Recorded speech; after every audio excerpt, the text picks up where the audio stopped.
Hello, everybody. Good evening. I think I say I'm a holiday on my Twitch stream. I don't remember. But welcome back to Working and Studying with me, your host, Auntie Dr. Crystal. Man, I've been sick. I've been sick. My kids have been sick, and their classmates have been sick. And gosh, I tell you, it's really been knocking us around a fair bit. So still have my allergies in the background, which is not helpful, of course. But it's good to be back. I need to get some stuff done, and I have been out of commission for at least 2 weeks now. It's not great. Can't even remember when the last time I streamed. I usually rely on looking at the VODs on the Twitch, my Twitch channel to figure it out. But yeah, so anyways, I hope all of you are doing well. Those of you in the northern hemisphere, yeah, this heat wave is really kicking some folks around. So I hope you all are doing good. I hope you're well hydrated. You know, I don't have an air conditioning unit in my apartment, which is fine. We use the fans, playing with the windows, with the sun rising, setting, hot times, closing windows. I have the Rolladin, the rollers, so that's helpful. And I have still my big blackout curtains, which was really helpful to keep heat in the apartment during winter. But now it's also really great keeping heat out of the apartment. So yeah, and of course the school here in France, teachers use a lot of the just the spray bottles as well. So I use that at home as well because why not? Just keep us cool, without making too much of a fuss. And I do not want to buy an air conditioning unit for many reasons, but also it's not something at the priority list to spend money on right now. Yeah, so fans are good. And try to drink lots of water. Made some popsicles for my kiddies. Yeah, so I just realized even my task list is not cleared, so I'm gonna clear it now. Oh man, and I'm going to at least just put in a task I'm gonna do right now. So I'm still, I don't know, feeling quite weird in my head. No idea if it's luteal phase plus maybe perimenopause, because or my ADHD meds are being weird, or I'm not used to them, or I don't know. And also this viral infections that are running around, and the heat, it is really doing a number on my body, my health. So not great. So I don't like being away from stuff I have to do for too long. Just been keeping up with my regular work stuff and all this other stuff, things that I want to do, like the streaming and my podcast and all that. Oh, so behind. Oh, but it's okay lah. One step at a time, right? One step at a time, we'll get back into it. So I think right now I'm just going to do my website stuff. And yeah, and I don't even know how many promos I want to do today, because I don't usually start streaming this late. It's already past 10, but I really felt like I just hadn't been doing much. I mean, but that's the problem with the feeling of productivity in today's time, modern time, right? Because technically I'm doing a lot, because keeping housekeeping, right, managing the home, managing children, managing my life, navigating the illness, and then trying to navigate the heat, and trying to do things like I don't want to cook while it's too hot, so try to time with maybe waking up early to cook, and then just keep the food aside for a quick microwave so it's better with heat management in the apartment, kind of thing. So that's actually just a lot already. Yeah, but we measure our productivity in ways that only fit a certain viewpoint and perspective. So, especially those of you who are caregivers and parents, all of your hard work. Yeah. And even those of you who live by yourself, all of your hard work with looking after yourself, looking after your pets, looking after your home, right? Keeping yourself well as possible while you're sick, all those kind of things, like sometimes you're ill and it's more than enough energy to drag yourself out of bed just to cook or keep things relatively clean because you're sick, right? That takes a lot, but our society, or rather, I don't really want to blame our society all the time, but a lot of us have been conditioned to devalue um, those type of work, those type of efforts, yeah.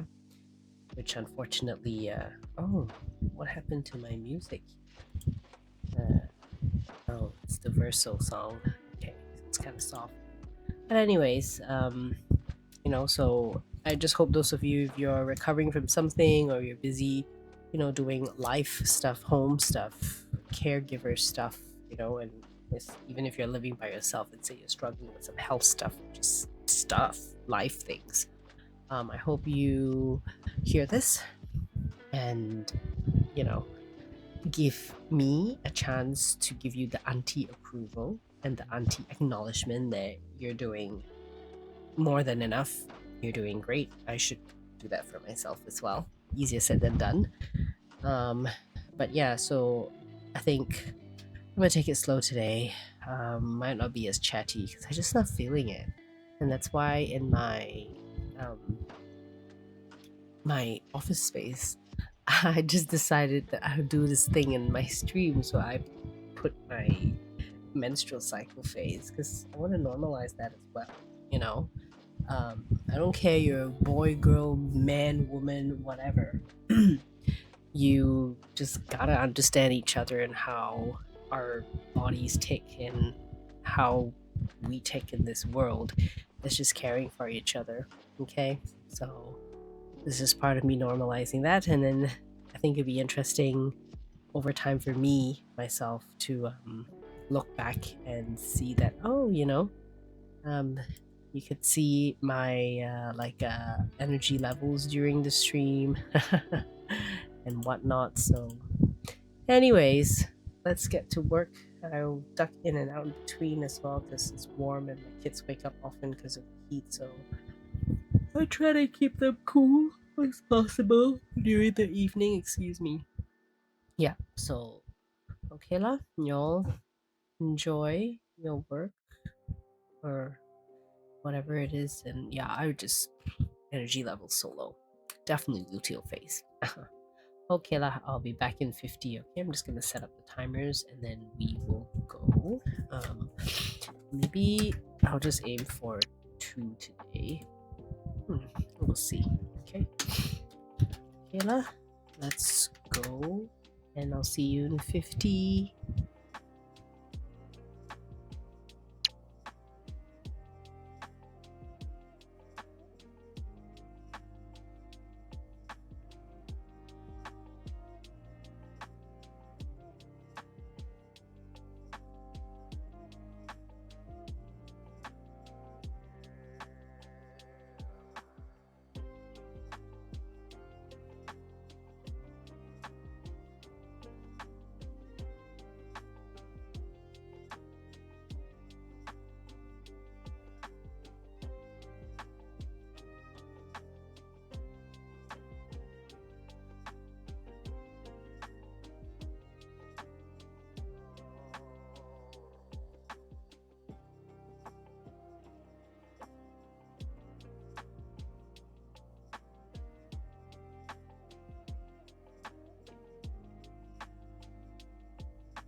Oh my goodness. Tell you, parenting is really a marathon.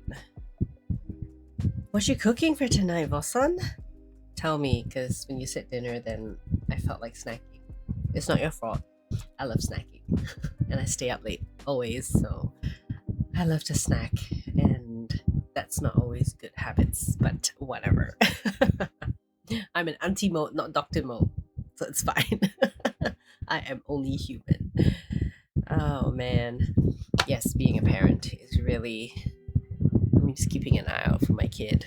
But yeah, definitely y'all go and do all the things you want to do, get some stuff done and squared away before you go and add on the role of becoming a parent, okay? It challenges you in many different ways that sometimes you don't expect, but that's just part and parcel of that journey, right? But yeah, man, no energy, yo. I feel like, I don't know. I think I'm definitely, both of you are boys anyway here. Yes, you are boys. But good for you to know, for the women in your lives, that when they are in the luteal phase of their cycle, that's why I put here, they are probably gonna have low energy, low mood, everything is just blah and meh, and that's just part of the cycle, okay? As Auntie always says, you have to know a bit about everybody, okay? Just like we do our best to understand about how men are, then do your best also to understand how women are, because that's all we got on this planet, okay? Just us, each other.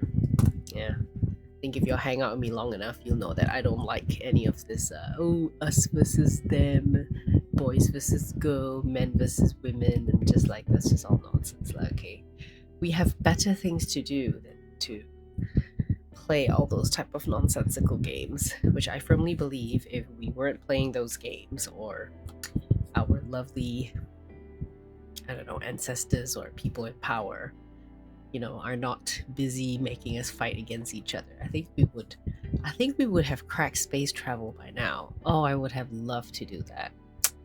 Always wanted to be an astronaut, but then I found out I was too short and my eyesight too bad. And so that's okay. Maybe my next life. But at least I visited the Kennedy Space Center. That was so fun. I want to take my kids back there sometime because we visited the Eurospace Center. Um, yeah, the Eurospace Center in Belgium. And it was cool. I mean, my kids are kind of small still, so they couldn't do a lot of the VR stuff and all that. And because I'm spoiled and I've been taken, my parents took me to the Kennedy Space Center in Florida, in Cape Canaveral. Um, yeah, so having been there and having done the rides there, which made me really sick because, yeah. I have not. Let me go Google that. I see, because you've got the NASA logo, Valsan. So, like, are you a space fan as well? Let me look up. The European Space and Research. Ooh. So this would be different than the Belgian one, right? Because that one, the Belgian one, is just a Euro Space Center. Yeah, that's in Belgium. Yeah, that was okay. Yeah, but maybe I should go here. This will be fun. Probably have to wait till my kids are a little bit bigger because they are just like in elementary school, kind of that age now. So, oh yeah, still at heart. Yeah, me too. At one point, I thought I could try to understand the theory of relativity when I was doing my A levels because I was studying physics at the time. I enjoy physics. I'm just not very good at it, but I enjoy it very much. Still ended up in the sciences. I'm terrible at chemistry, which is why pharmacokinetics and pharmacology stuff always just, yeah, I hate it so much for med school. But I understand chemistry enough that when well, at least used to, but now I'm rusty because it's been, 10 years ish? No, not really 10 years. I left medicine, 2017, end of 2017. So next year will be 10 years, but I've started going back, so it's not full 10 years of leaving. But anyway, but I know enough, to understand the pH, and when you do the arterial blood gas and someone comes in at like full, say, type 1 or type 2 respiratory failure, then I know what to do. Okay? I understand enough. Oh, you're good at chem but no interest. Yeah, that's the thing, you get good at some stuff but sometimes no interest. But yeah, I'd always thought that, it'd be so cool to be an astronaut. Maybe one day, maybe I can be the next billionaire, buy my way for a seat into space. We'll see. I still keep an eye out for my kid now, but my kid actually is quite interested in all the space stuff. Like, we actually just watched a video on how they built rockets. In the Florida Space Center there. So she's very interested, which is cool. But yeah, I will actually thank you for mentioning the ESA. I'm gonna keep an eye out for this to see. It would be nice to go sometime if I can make my way there. I think my eldest will be very excited and interested in this. So yeah, I think it'll be cool. I see they have the kids section there. I'm just looking at the website now. Just wanted to see what else. It's probably gonna be a lot more interesting. I wouldn't say, it's different than the one in Belgium, I suppose. Let's just leave it there. I'll get it later. Okay. Hang on.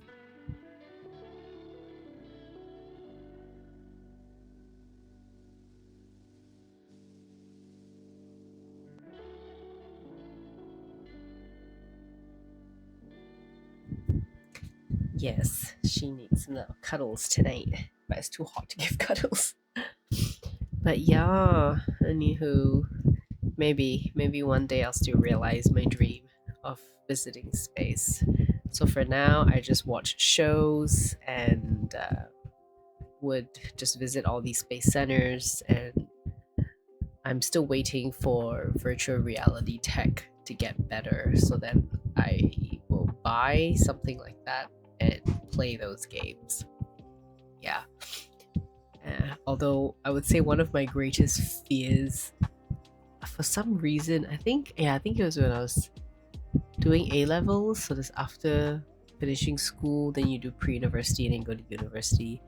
I at one point was terrified of asteroids, and yeah, yeah. I think I have that game, Kerbal Space. I do have that game in my Steam. I just never installed it. I have so many games in my Steam account, and I don't install it because because I feel so guilty every time I want to play games. But hopefully that'll change soon in the next few years. I just have a fair bit of work to do. Oh yeah? Okay, no, I'm glad to hear that you think it's fun. I think I will check it out during this coming summer holidays, and then my kid can probably play it too. I'm starting to introduce her to the console and the PC games just so that she can.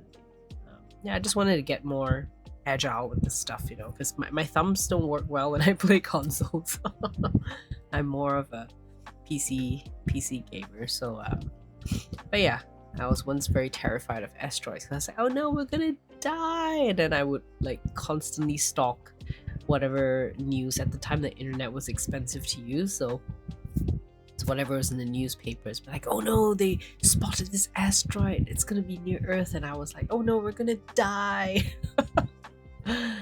But that fear has gone now. But at one point I was like when my friends asked me, oh Crystal, what is like the things you're most afraid of, and I was like, I'm afraid of asteroids. And they were like, what is wrong with you? So silly. But I was like, oh, I don't know, it was just a thing. But okay, let's get back. I'll get back to it, and you're gonna have a lovely dinner, Bosan. Enjoy, and hopefully you are not so hangry and have a better next round with your zombie army 4. Oh yeah, I still haven't gone to like go see that. I need to go see that. I'm still obsessed with Claire Obscure Expedition 33 gameplay because I like seeing people play with their different builds. I still want to play that game eventually, but I'll wait until I don't feel so guilty first. Then I'll buy it. Okay, alright. I'm gonna stop chatting. Thank you for the chat, Basan. And yeah, I'm gonna keep going with my website. Ugh, it's so annoying. I don't like it, but I gotta do it. See you in 50.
Okay, it's my break time.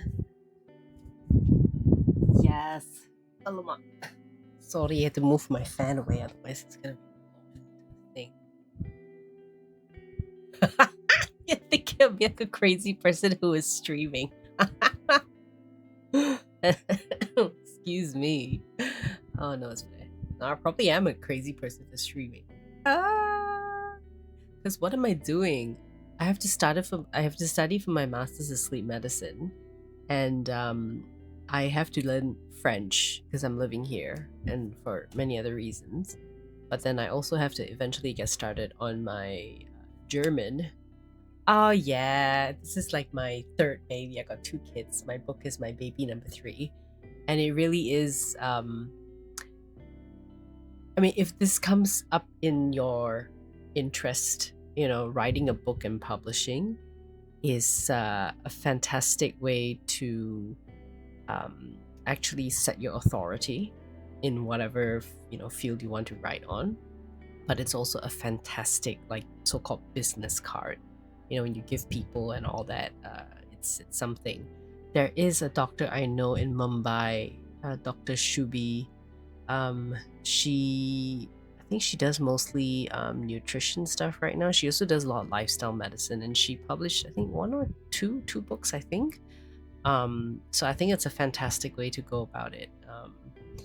Yeah. Uh, how wait, you how old are you then? No, don't worry. It's very hard for me to take offense. Growing up in Malaysia, we get so much crap from so much people, no matter what race you are, that I would say that a lot of us have very thick skin, so we don't get offended easily. But yeah, so let's see. To summarize my story without taking up a few hours, is Australia. It was a great experience. Oh, you're welcome. No, I'm lucky that you're here too. It's nice. 26. Oh my gosh. Yes, I am. I'm 12 years older than you. Okay, then I'm 11 years older than you. I'll be 38. Yeah, I'll be 38 and towards the end of the year. So, but yeah, still though, I definitely don't feel old, so don't feel worried about like, whatever. Nah, and I think it's I would say my medical experience in Australia has been very, very useful. I find that in medicine, the way we are taught in medical school and the way the medical system is for us inside it, right? The training, how it works, and everything. It feels very one way. And a lot of other medics that I've spoke to feel the same way until they actually really take um it takes a lot of courage to step away from what you know, because it's very insecure. And you're right, it's very insecure when you grow up in that medical system and it's what you know so well, and also the way your brain has been trained to function, to recognize patterns, to problem solve and everything. When you're outside that environment, it can feel it feels like fish out of water. It really does. But at the same time, when you explore more later, you will find that the way that you have been taught to think clinically is actually very, very useful in other fields as well. So for me, that's why I'm going into this health consulting side of things. And that's why also a lot of doctors do get hired by consulting companies. Is because of the way we're trained to think. And when you allow, I say allow yourself, because I feel like in medicine, I lost a lot of my hobbies. I used to play so many games and read a lot of books, fantasy books and things, but I stopped because med school is med school. You always have exams to study for. There's always projects and it's nonstop. So you do lose some creativity, um, unfortunately. But hopefully nowadays it's a bit different. But I don't know. Um, but end of the day, you find that yeah, when you allow yourself to be creative again, you really can find a lot of ways to use your medical skills, knowledge, even to in other areas. Yeah, and then you don't have to also leave medicine to do the other stuff. You can do it half half. And I think down the road, I do foresee that a lot of clinicians are going to do that because it prevents you from burning out as well. And the burnout is a big thing, especially for us in Asia. It's like you have no life, especially as a doctor, you have no life. So yeah, that's why for me, like I never wanted to do medicine, but stereotype Asian, right? So parents say, yeah, do. So okay, fine, did it. But I was always looking for a way out of medicine, even when I was in medical school. So I like to talk to a lot of the lecturers and professors about what can you do, outside of medicine, even while you're still being a doctor, just because I wanted to get ideas. But I never really found anything. And then, of course, I met a man, married, and that was my opportunity to leave as well and go and explore some other things. And then, of course, we built our family and all of that. So I went to the US and then US went to Germany, and then Germany to France now. So yeah, it's and because his work was with the US military, so did that life thing, and it's not easy to try to find work as someone with a medical background living in that lifestyle where you move so often, and the opportunities for work as well is tough because as a medic, like you said, either you take the USMLE or you go to a different country. There's always exams to take. um, so yeah, I did a master's in public health when I was in the US actually, because I was curious about public health always, and especially with health organization and things, because in Australia I had the chance to follow along the health admin team, and they do have a specialty in Australia, probably in India as well. They call them the Medical Administration College of Medical Administration or something. So instead of doing pure clinical patient work, you manage the departments, you manage the hospital, and that's quite different from like CEOs of the hospital and stuff. So yeah, I liked that because I felt that so many issues on the wards, issues with scheduling, rosters, issue with paying, overtime and all of that. Um, those stuff can be solved, of course, at the executive level in the health admin side, and then having someone up there to advocate for those of us working on the wards, I felt that was such a good. I felt that actually applied better to my skill set and how I, my personality, I guess. Yeah. Was I eligible to study in US? So for the masters in public health, yes, because all they wanted to see was just, have you done some kind of bachelor's in something relevant, and then you apply for the masters. And then I did sit the USMLE step 1 because I wasn't sure if I wanted to go back to medicine or not, so I just took the step 1 anyway. And I told myself I just needed to score enough that in case I wanted to apply to like internal medicine or family medicine or just something, then I had enough score. So I did get the score, so it was okay. But I think now they changed the US MLE system. There's no more scoring system, it's just a pass fail, I think. So that kind of makes things a bit easier. So yeah, I think it all really depends the direction. I mean, to be honest, Australia has always been a little bit tough for, they call them IMGs, International Med Grads, because even for me, I graduated in Australia, but compared to their locals who are still,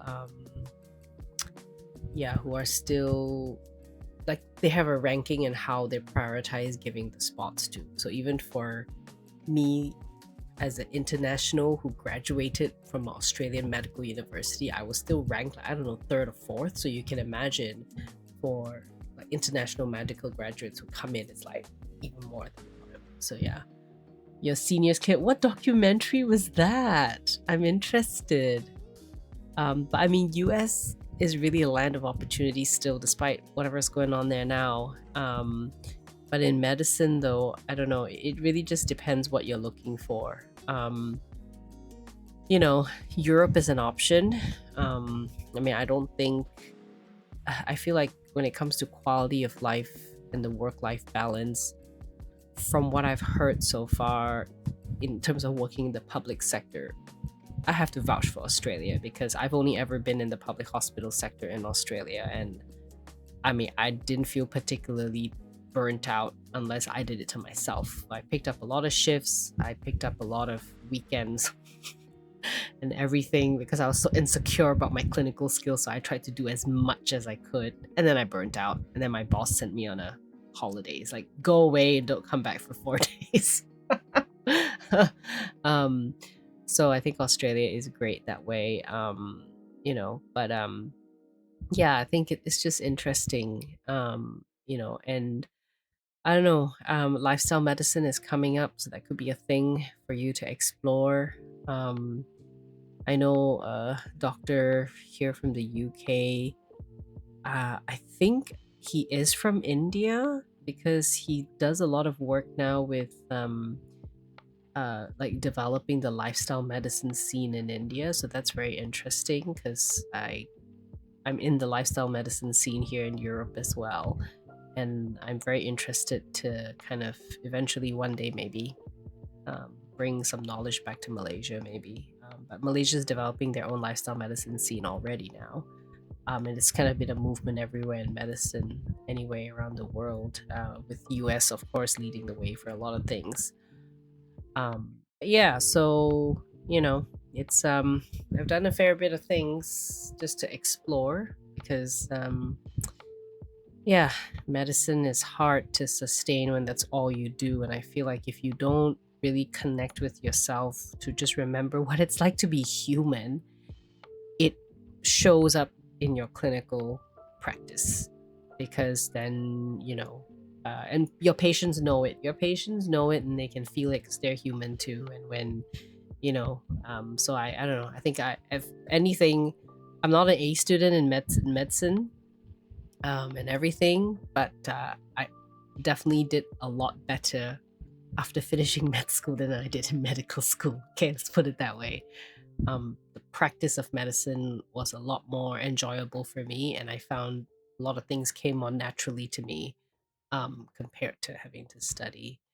Oh yes, even in Malaysia, it's still bad. That's why a lot of my friends I know they have left. A lot of us also did the twinning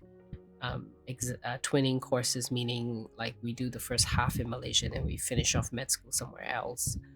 Um, yeah, Australia is good, but of course, in every country, things can be better based on what they have. Um, but overall, I mean, if you want to compare where you're coming from and you compare to Australia, then yes, Australia is quite protective, and I think it should be better now because the movement of maintaining the well-being of doctors, especially after COVID-19 happened, they're doing better. And um, yeah, and I connected with someone there as well who is a general practice doctor. And one of her main things now is focusing on delivering kind of self care programs to doctors that she also got those, CPD recognized, meaning that doctors in Australia can go for her retreats and go for her programs, which is very rejuvenating and relaxing, and also have those hours counted as continuing, like medical education points, which I think is fantastic. Fantastic. Yeah, public health. Oh yeah, of course. And this is where that's why I do enjoy public health because a big part of it is you really have to understand the local needs, the resources. Like you have to be quite knowledgeable and creative in public health to really make an impact. And I know when I was in medical school, there's always this notion that, oh, if you can't make it to other specialties, then you can do, general practice or public health. Like, those specialties are really looked down upon. I hate it because I don't know, I've always seen this.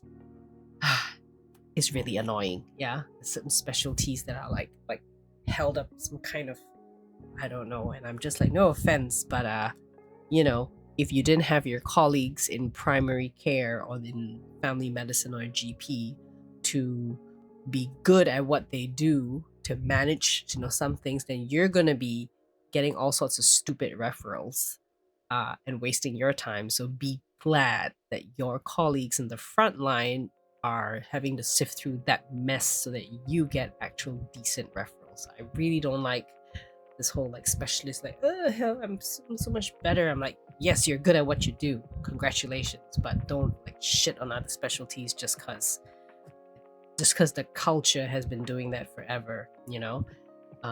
So yeah, and then yeah, and then with public health as well. I mean, of course, people didn't think it was important until COVID-19 happened, and for us in Asia, we already had SARS, right, and all that stuff. Um, you know, um, I've traveled a few, Southeast Asia and then Australia, New Zealand, and then um, here in Europe a little bit. No, I have not been to India. That's on my list. I have some friends who, because in Malaysia we have yeah, our Indian population as well, and but not everyone travels back. It's just like some of the Chinese. Sometimes you lose touch with where your ancestors came from. But I do have a couple of friends who have gone back to at least try to reconnect, so that's very nice. But no, I have not been. And eventually, I want to just go and eat the food. It's always for food for me. It's always food.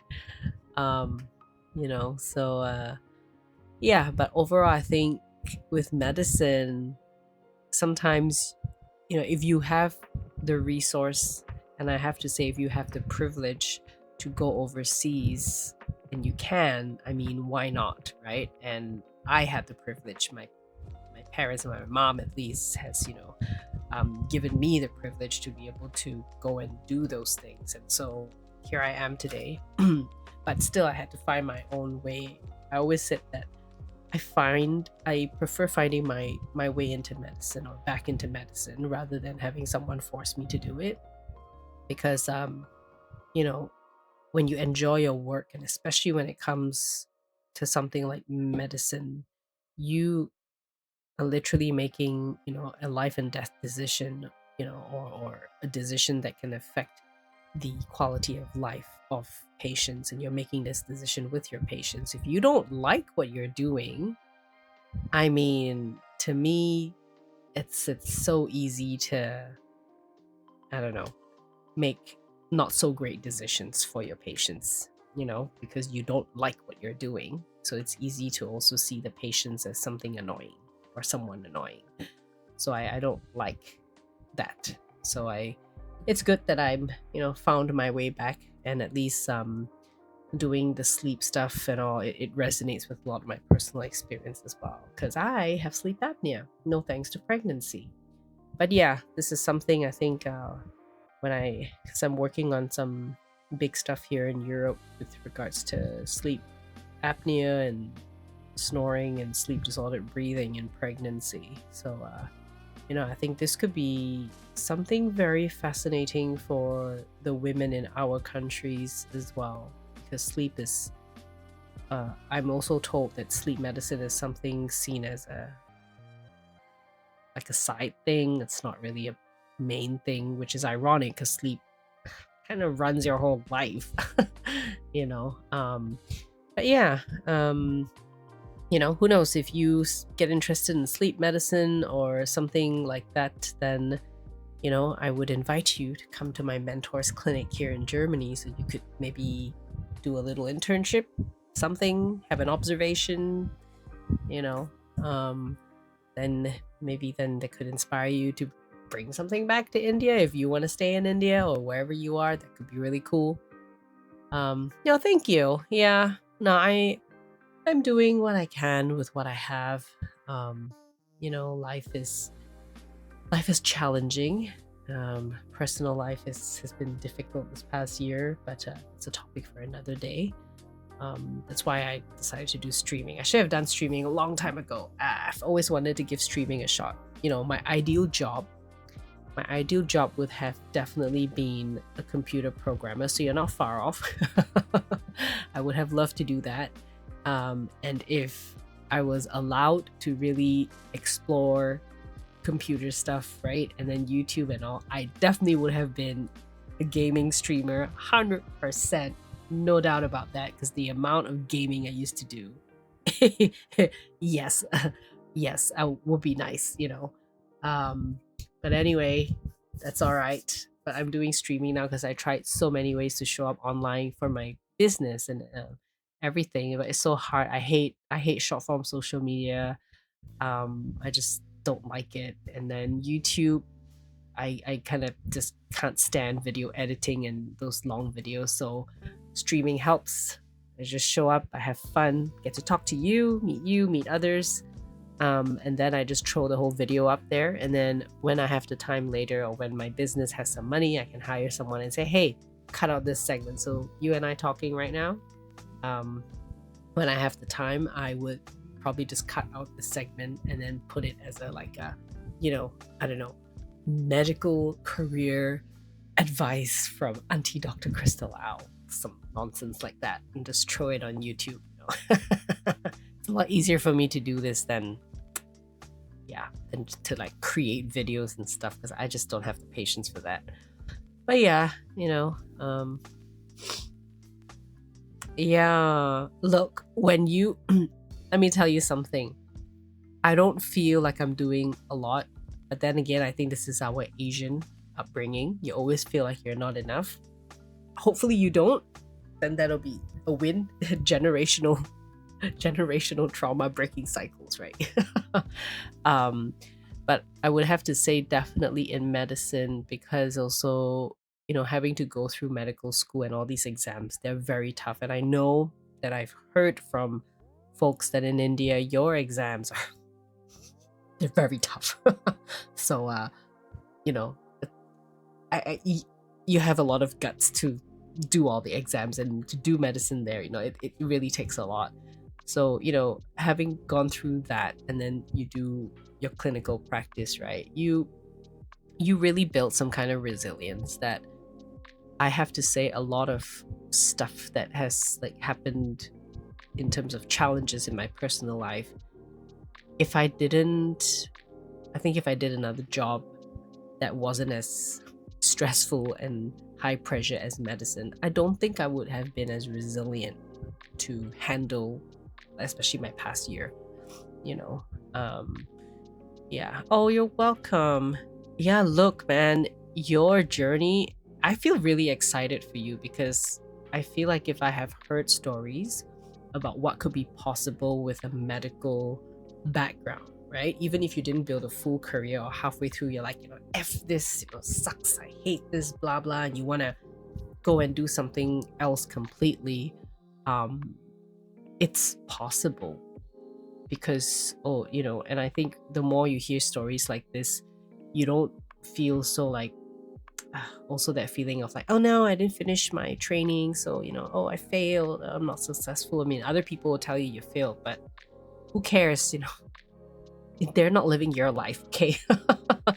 And I think it's important that we address this, because so many of our peers and our colleagues and friends and medics, a lot of mental health issues, yeah, and suicide is also very common. So unfortunately, I think it's important that we look out for each other, and also because till today, I have to say, unfortunately, in medicine, there is still a culture of not really having each other's backs compared to nurses. Nurses are very strong and they're so good at supporting each other, but doctors are still very far behind with that. So take care of yourself, yeah, because you're just at the beginning of this journey. It's gonna be yeah.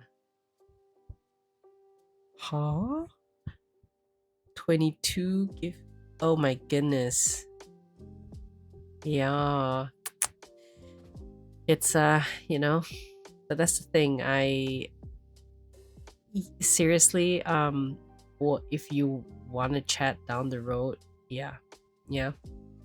Yeah, and you want to chat down the road if options and things, like, you have me on the Discord. So, I feel like if anything, um my peers or juniors, whatever, will always have a soft spot, because this whole industry is it's like a rotten apple, and I think it's rotting at this point, inside and outside. And I think honestly, it's only a matter of time before the whole like medical field just freaking implodes and explodes, because of so much rotten crap that just is festering in the inside, and then you can start and you see on the outside, and people lose trust and everything. So all of us are going to be collateral damage when that happens, because the system is rotten. I got leaked. Of course. Oh my goodness. how are they handling that then? Because I don't know, I've heard that, these exams are so tough. Yep, I was just gonna ask. I was just gonna ask it because the exams, that is horrible. And it's so horrible that this kind of news is normal to hear. It shouldn't be normal to hear, but it sadly is. I think it's terrible. Yeah. Well, I want you to stick around, so please come into my stream to unload, okay? If anything. Um, hopefully you have some student support there as well. Or peer support, which I know can be hard to find. But yeah. Indian Air Force is given the task to conduct the exam. That's fascinating. So a completely different field then, given the responsibility to conduct them. Oh, that is very, very interesting. But yeah, well, hey, look, I have at least some contacts in Australia if you want some insights there. I don't know anybody specifically in the US, but you have your peers who've gone to the US. Oh, yep. Telegram has been banned until the exam is conducted. Yeah, good idea. You gotta do what you gotta do. Yeah. But yeah, and then I'm here in Europe, so if you need any ideas, at least you've got an extra online auntie, okay? But yeah, okay, I'm gonna have to go because my kid is uncomfortable, so I need to go and just, I don't know, give her some comforting. But I'll probably just chat with you more in the Discord, okay? But thank you for coming in and wandering in here. Feel free to come by whenever next, because I either work on my business stuff, or I'm studying French, or I'm studying part of my master's of sleep medicine stuff. And because of my ADHD, I don't really have a set plan, because every time I plan, it doesn't go according to plan, because my brain goes like, oh, let's do something else. So I just choose whatever I feel like doing for the evening. Okay, then you take care. Okay, all the best with your exam. Please, if you can, let me know how you did, because whatever the results, I think, preparation is hard. Try to reward yourself with something, regardless of the outcome, okay? Because it's very, very challenging, those type of preparations, okay? Yeah, sure thing, sure thing. And you need to rest also after the exam preparations, okay? But when all else fails, I don't know what superstition things you follow. I used to sleep on my books so that I can pretend I'm absorbing by osmosis to make myself feel better about the exam. Okay, you take care then, all right? Good luck again. Okay, see you.